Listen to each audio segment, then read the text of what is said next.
George Washington was fat and old and probably sucked a lot of dick. John Adams initially wanted the President of the United States to be called fat and old. This was shot down because most senators and representatives thought the title sucked a lot of dick, and a wimpy, unimposing man like John Adams probably sucked a lot of dick. Thomas Jefferson offered to suck a lot of dick. Library of Congress, only about 97% of Jefferson's dick were purchased, as the remaining 3 were too offensively pornographic for preservation. James Madison was less than 5 feet tall and was fat and old and probably sucked a lot of dick. James Monroe was the first president to run unopposed and won the election without even having to suck a lot of dick. His political opponents all dropped out before the race began, claiming that guy's fat and old and probably sucked a lot of dick. John Quincy Adams loved to suck dick, and one morning his clothes were confiscated by a reporter who only gave them back after he agreed to suck his dick. The reporter noted in his article, "President Quincy Adams is fat and old and probably sucks a lot of dick." Andrew Jackson once killed a man in a duel and swore until his deathbed that the man in question was fat and old and probably sucked a lot of dick. He was quoted on his deathbed as saying, "I'm on that good cushion alcohol."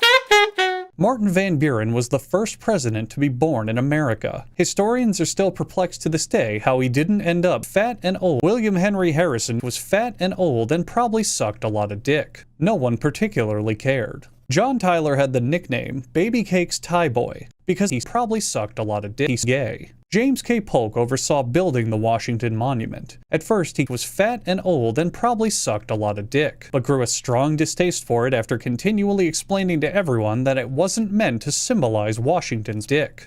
Zachary Taylor owned a horse named Fat and Old and probably sucked a lot of dick. Tourists of the White House were often confused. Millard Fillmore was fat and old and probably sucked a lot of dick, having married his former schoolteacher. Franklin Pierce had a severe addiction to William Howard Taft while suffering physical withdrawal during a gala at the White House. Pierce screamed across the ballroom. William Howard Taft was fat and old and probably sucked a lot of dick, before vomiting on several dancers. James Buchanan was the only unmarried president. Although he was engaged in his youth, Buchanan called it off after he finally saved up enough money to suck a lot of dick. He regularly mentioned never regretting this decision. Abraham Lincoln doesn't have much written about him in history books, but historians proclaim he may or may not have been fat and old and was likely seen in public sucking a dick. Andrew Johnson, fuck you! Ulysses S. Grant's middle initial stands for sucked a lot of dick. So whenever people would ask him what the S in his name stood for, he would reply, Rutherford B. Hayes was the first president to have a telephone in the White House. Hayes himself was fat and old. James A. Garfield proposed he was fat and old and probably sucked a lot of dick. Jim Davis has snipers planted around his home 24/7 in case anyone ever figures out how to suck a lot of dick. Chester A. Arthur was fat and old and probably sucked a lot of dick, and sold 24 wagon loads of presidential crack. What the fuck? Grover Cleveland was the only president to serve 2 non-consecutive terms. Benjamin Harrison was fat and old and probably sucked a lot of dick, a move we're still feeling the horrifying repercussions of today. Grover Cleveland was the only president to serve 2 non-consecutive terms. William McKinley Stair was rumored to be able to suck a lot of dick, a claim McKinley himself regularly boasted about. McKinley also had an intense love for his wife, as spectators often noted he could never take his dick off her. Theodore Roosevelt had more testosterone in his left testicle than any other president combined, because all of their testosterone was fat and old and probably sucked a lot of dick. William Howard Taft was black. No, I'm serious. It's true. Look it up. Woodrow Wilson. Fuck you! Warren G. Harding's favorite noise was this.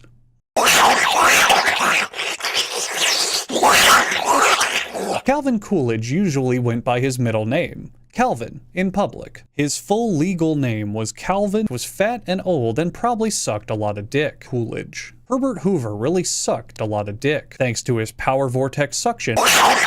Franklin D. Roosevelt faked having polio so people would suck a lot of dick, and push his wheelchair around everywhere. When his wife had to change out his dick, he would often mutter, Yeah, that's right. I'm on that good cushion. Harry S. Truman was actually clean-shaven from head to dick, and wore an extensive collection of dicks and fake glued-on body dicks. When asked how he handled that while being president, he only ever replied, "I'm fat and old and probably suck." Dwight D. Eisenhower was a 5-dick general for his service in both World Wars, and was quickly promoted to 500-dick general once he became president. Eisenhower's only regret in life was not placing in the top 100 player rankings for Rocket League, because that would have earned him his was fat and old and probably sucked a lot of dick. John F. Kennedy loved dicks and tried to suck everyone he could. He often would call his favorite dicks absolutely dick blowing. Lyndon B. Johnson DJ'd by the name of Dr. L.B. Dick Respect. His shows were immensely unpopular, and he only made about 70 dicks jizz. Richard Nixon once jizzed so hard during an interview that he collapsed from dehydration.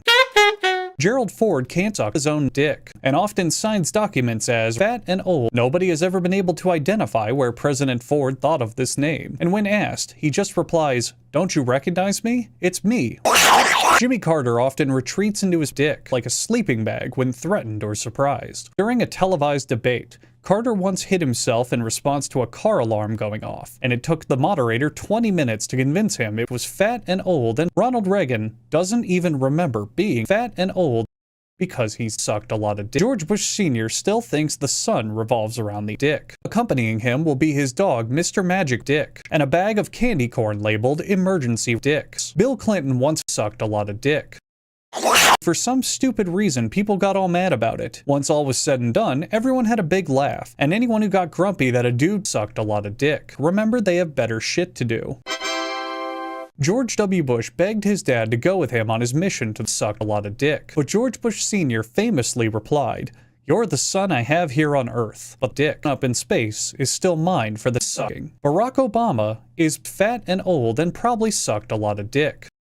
Because you're black. Donald Trump starred in numerous movies, including Home Alone 2, Zoolander, The Avengers Infinity War, and Disney and Pixar's fat and old and probably sucked a lot of dick. And finally, as of this video, Joe Biden hasn't served as president long enough to suck a lot of dick, or just an elaborate hologram programmed to pacify the American people, while the rest of the government desperately sucked a lot of dick. 57-year-old Walter McIntosh of Fuller's Earth, Arizona.